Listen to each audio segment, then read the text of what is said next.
Hello viewers, friends and my dear students, once again very warm welcome to my YouTube channel e-learning science। आज के इस video में मैं आपके लिए लाया हूँ क्लास 10th साइंस की चैप्टर 11 के एक नंबर वाले टॉप 40 क्वेश्चंस जो आपके एनुअल एग्जामिनेशन में पूछे जाते हैं। तो आपके एनुअल एग्जामिनेशन में पहले 15 क्वेश्चन जो होते हैं वो एक नंबर वाले होते हैं। तो अगर आपने ये सारी सीरीज जो मैं बना रहा हूँ, पीछे मैंने 10 चैप्टर तक वीडियो बनाया है, आपने अच्छे से देखे होंगे, तो आपका कोई भी एक नंबर वाले क्वेश्चन का नंबर नहीं कटेगा।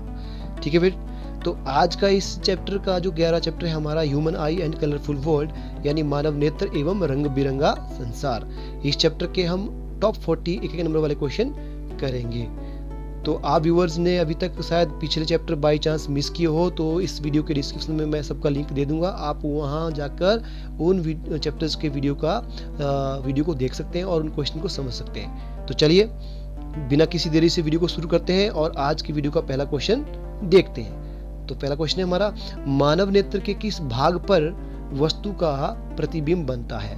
ठीक है, तो इसका सही आंसर क्या होगा?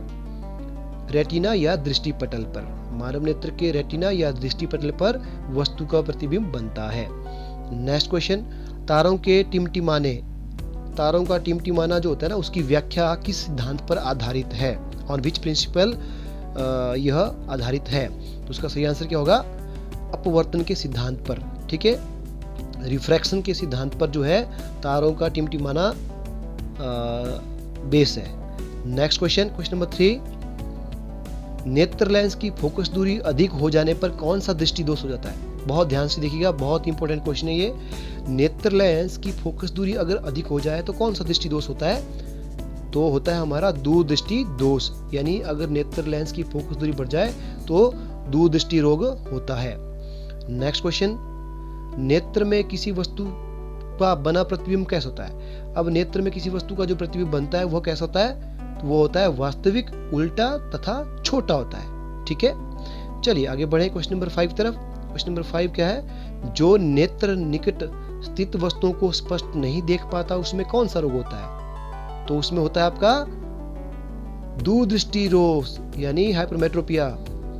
जो नेत्र होते हैं ना, जिनको निकट स्थित वस्तुओं को स्पष्ट नहीं दिखाई देता, उनको बोलते हैं हम दूरदृष्टि दोष या हाइपरमेट्रोपिया। नेक्स्ट क्वेश्चन, एक स्वस्थ मानव नेत्र के लिए नीति तथा दूर स्थित क्रमशः होते हैं। नीति नहीं होगा, यहाँ पे निकट होगा। एक स्वस्थ मानव के लिए निकट तथा दूर बिंदु क्रमशः कैसे होते हैं? 25 सेंटीमीटर एवं अनंत, यानी जो निकट बिंदु होता है वो मिनिमम 25 सेंटीमीटर होना चाहिए, और अनंत तो मतलब जो दूर का बिंदु है वो अनंत तक देख सकता है मानव नेत्र। ठीक है, नेक्स्ट क्वेश्चन, क्वेश्चन नंबर 7, किस दृष्टि दोष में वस्तु का प्रतिबिंब रेटिना दृष्टिपटल के आगे बनता है? अब ये भी बहुत इंपॉर्टेंट क्वेश्चन है सारे। किस दृष्टि दोष में वस्तु का प्रतिबिंब जो बनता है रेटिना या दृष्टिपटल के आगे बनता है? वह बनता है हमारा निकट दृष्टि दोष पे, यानी मायोपिया में। मायोपिया मतलब क्या हुआ? निकट दृष्टि दोष। अब जैसे जो इनका नाम है निकट दृष्टि दोष, इसका मतलब है हम दूर की चीजों को क्या स्पष्ट नहीं देख सकते। निकट की चीजों को हम स्पष्ट देख सकते हैं पर दूर की चीज हमें स्पष्ट नहीं दिखाई देती, इसीलिए इसको हम, यानी नाम निकट है लेकिन स्पष्ट ना दिखाई देती है दूर की चीजें। ठीक है, ध्यान रखना इन चीजों को। और दूसरा, जो हमारे दूरदृष्टि होते हैं उसमें हमें नजदीक की चीजें क्या होती है? स्पष्ट नहीं दिखाई देती, दूर की चीजें स्पष्ट दिखाई देती है। तो अगला क्वेश्चन क्या है? क्वेश्चन नंबर 8 है, नेत्र की समझन क्षमता के कम हो जाने से कौन सा दोष उत्पन्न होता है? अगर नेत्र की हमारी समझन क्षमता कम हो जाए तो कौन सा दोष उत्पन्न होगा? तो उत्पन्न होगा हमारा जरा दृष्टि दोष, यानी प्रेसबायोपिया। प्रेसबायोपिया जो होता है वो जरा दृष्टि दोष होता है, नेत्र की समझन क्षमता कम होने के कारण उत्पन्न होता है। नेक्स्ट क्वेश्चन की तरफ बढ़ते हैं। Question number 9, here comes on screen, चंद्रमा पर खड़े अंतरिक्ष यात्री को आकाश कैसा प्रतीत होता है? चंद्रमा हमारे वायुमंडल से बाहर है ना, तो वायुमंडल से ऊपर जब हम खड़े होंगे तो हमें चंद्रमा पर खड़े होकर आकाश दिखाई देगा काला, क्योंकि उसमें क्या होगा? बीच का जो है हमारा एटमॉस्फेयर ही नहीं होगा, वायुमंडल को दिखाई नहीं देगा। नेक्स्ट क्वेश्चन, श्वेत रंग कितने रंगों के मेल से बनता है? श्वेत रंग में कितने रंग होते हैं? 7 colours are present in a white light. Next question, question number 11, here comes on your screen, इंद्रधनुष का बनना किस परिघटना पर आधारित है? जो रेनबो बनता है आपका वो किस परिघटना के ऊपर बेस्ड है?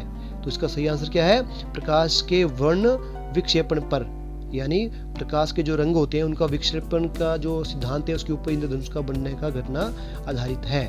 नेक्स्ट क्वेश्चन, किसी कोलाइडली विलयन में निलंबित कणों से प्रकाश के प्रकीर्णन को क्या कहते हैं? किसी कोलाइडी विलयन में निलंबित कणों के प्रकाश के प्रकीर्णन को कहते हैं टिंडल इफेक्ट या टिंडल प्रभाव। ठीक है। नेक्स्ट क्वेश्चन, क्वेश्चन नंबर 13, निकट दृष्टि दोष वाले व्यक्ति के चश्मे पर कौन सा लेंस लगाया जाता है? जो निकट दृष्टि दोष वाले व्यक्ति होते हैं ना, उनको चश्मा दिया जाता है ताकि वो दूर हो उसके दोष, तो उस चश्मे पे कौन सा लेंस लगाया जाता है? उस चश्मे में लगाया जाता है हमारा अवतल लेंस। ध्यान रखना इन क्वेश्चनों का, बहुत इंपॉर्टेंट क्वेश्चन है। नेक्स्ट क्वेश्चन, मानव के नेत्र में कौन सा लेंस होता है? अब मानव के जो नेत्र होते हैं उसमें जो नेत्र में लेंस होता है वह कौन सा लेंस होता है? वो होता है हमारा उत्तल लेंस। मानव का जो नेत्र लेंस होता है वो होता है उत्तल lens. Next question, question number 15, spectrum प्राप्त करने के लिए किसका उपयोग किया जाता है?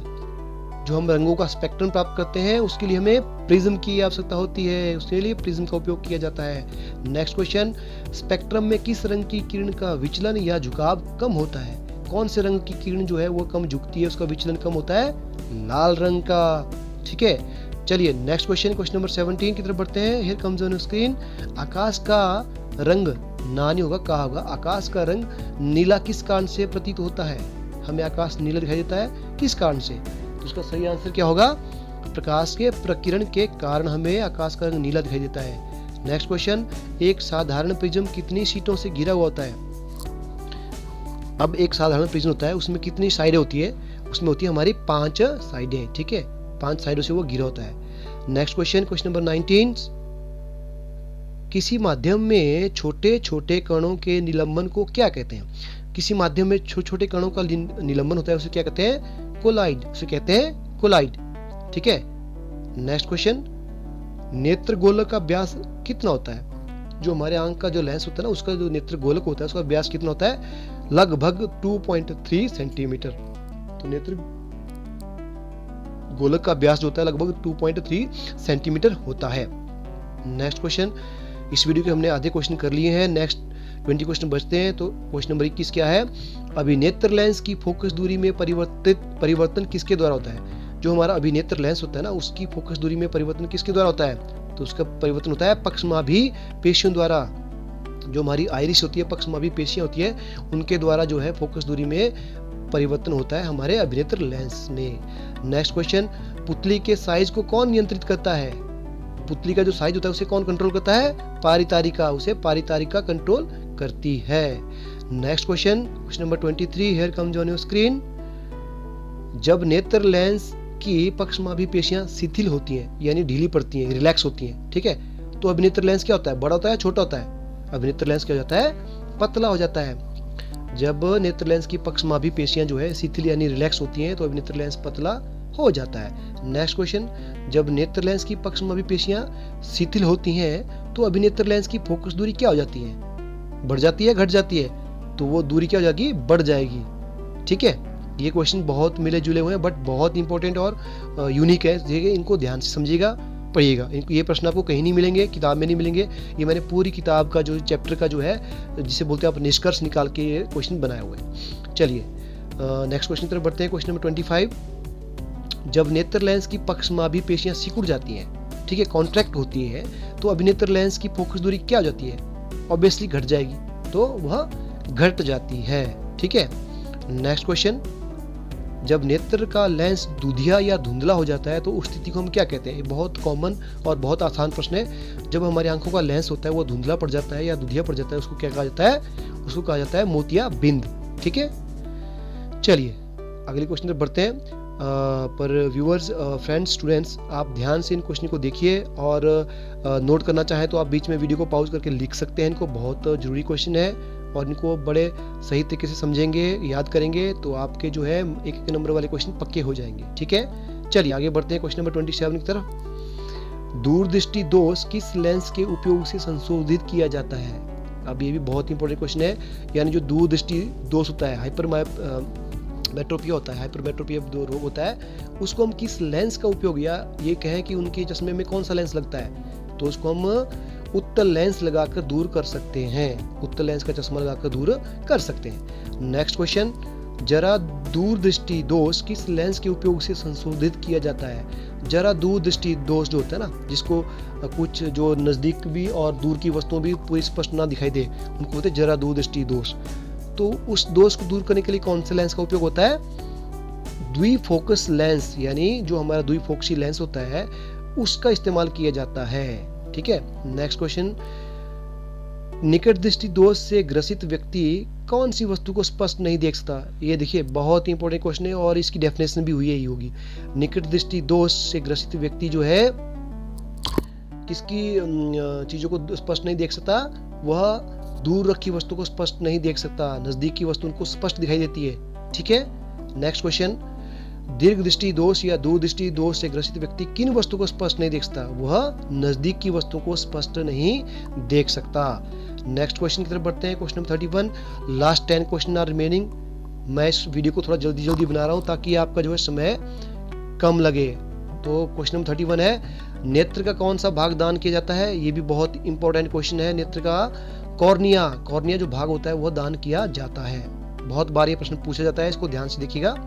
चलिए नेक्स्ट क्वेश्चन, यदि पृथ्वी पर वायुमंडल नहीं होता तो आकाश कैसा दिखाई देता? ऑब्वियसली ब्लैक, क्योंकि वायुमंडल की वजह से प्रकाश का क्या होता है? प्रकीर्णन। तो यदि वायुमंडल ही नहीं होगा तो हमें आकाश ब्लैक यानी काला दिखाई पड़ेगा। नेक्स्ट क्वेश्चन तरफ बढ़ते हैं, क्वेश्चन नंबर 33। क्वेश्चन नंबर 33 है आपकी स्क्रीन पे, मानव के दोनों नेत्रों का अधिकतम दृष्टि क्षेत्र कितना होता है?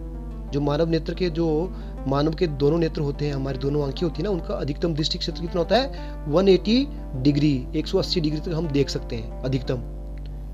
नेक्स्ट क्वेश्चन, मानव के एक नेत्र का क्षैतिज दृष्टि क्षेत्र लगभग कितना होता है?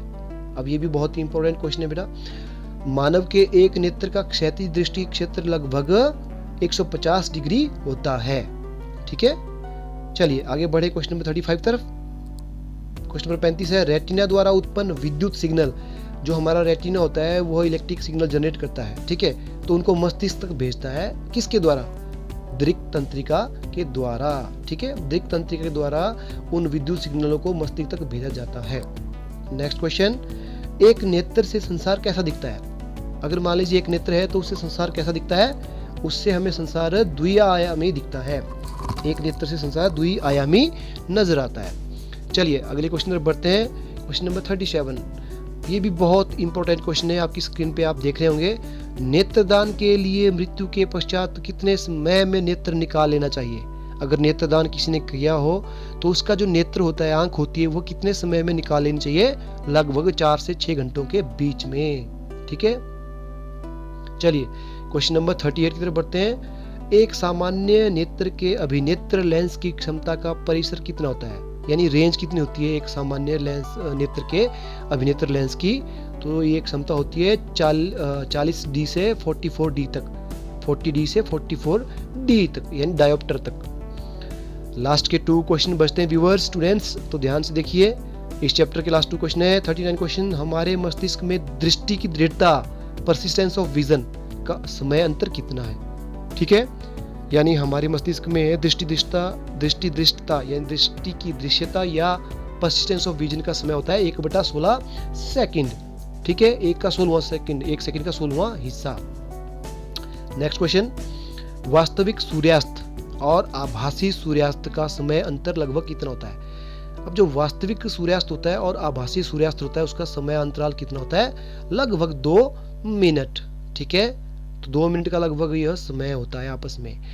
तो डियर स्टूडेंट्स, डियर व्यूवर्स, इसी के साथ मैं इस चैप्टर को भी यहीं खत्म कर रहा हूँ। इस चैप्टर के जो टॉप 40 क्वेश्चन 1-1 नंबर वाले बने थे वो मैंने आपके साथ शेयर किए, आपको मैंने समझा दिए वीडियो के माध्यम से। अब मुझे पूरी उम्मीद है आप सभी व्यूवर्स को ये क्वेश्चन अच्छी तरह से समझ आए होंगे। तो व्यूवर्स, लास्ट में एक रिक्वेस्ट करना चाहूँगा कि जिन व्यूवर्स ने अभी तक still not subscribe my channel, please do subscribe my channel and press bell icon button so that you can get the notification of my every video सबसे पहले।